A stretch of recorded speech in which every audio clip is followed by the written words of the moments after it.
आज की short analysis में हम डिस्कस करेंगे वेंकीस इंडिया स्टॉक के ऊपर। दोस्तों ये स्टॉक अगस्त 2024 से करेक्शन के अंदर चल रहा है।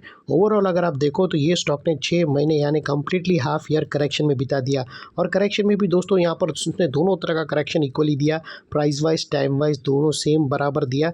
प्राइस वाइज करेक्शन के अंदर स्टॉक डाउन साइड करेक्ट हुआ और टाइम वाइज करेक्शन के अंदर स्टॉक ने एक साइड वे कंसोलिडेशन करी, एक स्ट्रॉन्ग बेस बना और अल्टीमेटली उसको ब्रेकआउट किया है। और दोस्तों ये स्टॉक के अंदर मल्टीपल पॉजिटिव फैक्टर्स ट्रिगर हुए हैं जिसके तहत ये स्टॉक करंट लेवल से अपसाइड में 18 से 20% रनअप दे सकता है। लेकिन दोस्तों यहाँ पर कोई भी हमारी बाय सेल होल्ड रिकमेंडेशन बिल्कुल भी नहीं है। ये प्योरली एजुकेशन पर्पस से मैं अपना पॉइंट ऑफ व्यू आप लोगों के सामने शेयर कर रहा हूँ। कोई भी पोजीशन लेने से पहले अपने फाइनेंशियल एडवाइज़र को ज़रूर कंसल्ट कर लेना। दोस्तों आप लोग देख सकते हो कि ये वो टॉप था जहाँ से एक डाउनवर्ड स्लोपिंग पैरेलल चैनल के थ्रू करेक्शन आई और जब तक स्टॉक ये डाउनवर्ड स्लोपिंग पैरेलल चैनल में था स्टॉक प्राइस वाइज करेक्शन के अंदर एंगेज रहा और यहाँ पर back to back lower lows trigger हुए।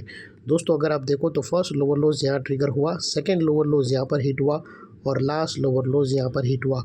और जैसे ये downward sloping parallel channel upside में ब्रेकआउट हुई, इसने मल्टीपल हायर हाइज को ब्रेक करके उसके अबाउ सस्टेन क्लोजिंग देकर कंफर्म कर दिया करेक्शन कंप्लीटेड।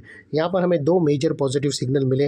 पहले तो इसने डाउनवर्ड स्लोपिंग पैरेलल चैनल को अपसाइड में ब्रेक किया, सेकेंडली इसके जो लोअर लोज थे वो हायर हाइज में शिफ्ट हुए क्लोजिंग बेसिस पे, जो हमें कंफर्म करता है कि स्टॉक के अंदर बॉटम लग गई है और अपसाइड मोमेंटम के लिए ये स्टॉक रेडी है।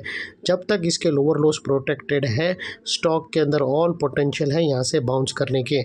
और दोस्तों बात कर लेते हैं यहाँ पर डाइवर्शन की। तो दोस्तों अगर आप RSI डालकर चेक करो तो आपको यहाँ पर क्लियरली पॉजिटिव डाइवर्शन विटनेस होगा।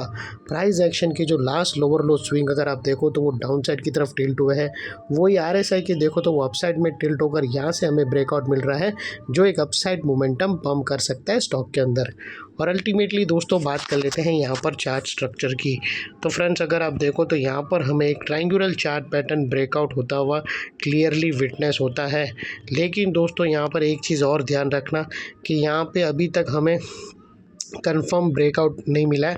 स्टॉक ने जस्ट नेकलाइन के ऊपर क्लोजिंग दिया है, हमें नेकलाइन पे क्लोजिंग दिया है, हमको नेकलाइन के ऊपर क्लोजिंग चाहिए। तो वो लिहाज से दोस्तों आप लोगों को वेट करना होगा अबाउ 1910 के ऊपर। यहाँ 19 एग्जैक्टली नेकलाइन पे ही क्लोजिंग मिली है, जस्ट नेकलाइन के अबाउ एक और ग्रीन कैंडल क्लोजिंग का वेट है। उसके बाद दोस्तों ये ट्रायंगुलर चैनल कन्फर्म हो जाएंगी, ट्रायंगुलर पैटर्न कन्फर्म हो जाएंगी अपसाइड ट्रेड के लिए, जिसके बाद स्टॉक के जो अगले टारगेट निकल कर आते हैं वो तकरीबन दोस्तों 2400 के आसपास आते हैं दोस्तों, सॉरी 2310 के आसपास स्टॉक का अगला टारगेट आता है। और यहाँ पर बीच में स्टॉक के अंदर कुछ रेजिस्टेंस है जो ये स्टॉक फेस करेगा, जिसको हम ब्लू में कर देंगे। और दोस्तों बात कर लेते हैं यहाँ पर स्टॉप लॉस की। तो अभी तक हमें कंफर्म ब्रेकआउट के ऊपर क्लोजिंग नहीं मिली है, उसके लिए स्टॉप लॉस यहाँ पर बताना उचित नहीं रहेगा। लेकिन दोस्तों जैसे ब्रेकआउट के ऊपर क्लोजिंग मिले तो आप अपने एडवाइज़र को पूछकर ब्रेकआउट कैंडल के लो के नीचे क्लोजिंग बेसिस पे स्टॉप लॉस रख सकते हो या फिर ATR की भी हेल्प ले सकते हो। जो भी स्टॉप लॉस रखो दोस्तों इतना मेक श्योर करना है आप लोगों का जो रिस्क टू रिवॉर्ड रेशियो है वो एटलीस्ट 1:2 या मिनिमम 1:1.5 रहना चाहिए। और फाइनली दोस्तों नेकलाइन के पास का ये एरिया एक इम्पॉर्टेंट रोल प्ले करेगा बिकॉज मल्टीपल पॉजिटिव फैक्टर्स यहाँ पर एक्शन में आते हुए मिले। यही एरिया पे हमने डाउनवर्ड स्लोपिंग पैरेलल चैनल को अपसाइड में ब्रेकआउट होता हुआ देखा, लोअर लोज हमें हायर हाइज में शिफ्ट होते हुए मिले। यहाँ पर ही दोस्तों हमें पॉजिटिव क्लियर डाइवर्शन मिला प्राइस एक्शन और RSI के थ्रू। और यहाँ पर ही दोस्तों ट्रायंगुलर चार्ट पैटर्न भी ऑलमोस्ट ब्रेकआउट के करीब है। जैसे ही हमें इसके ऊपर ब्रेकआउट मिलेंगी नेकलाइन का ये एरिया जो अभी तक एक रेजिस्टेंस है वो अल्टीमेटली स्ट्रॉन्ग सपोर्ट बनकर खड़ा होगा।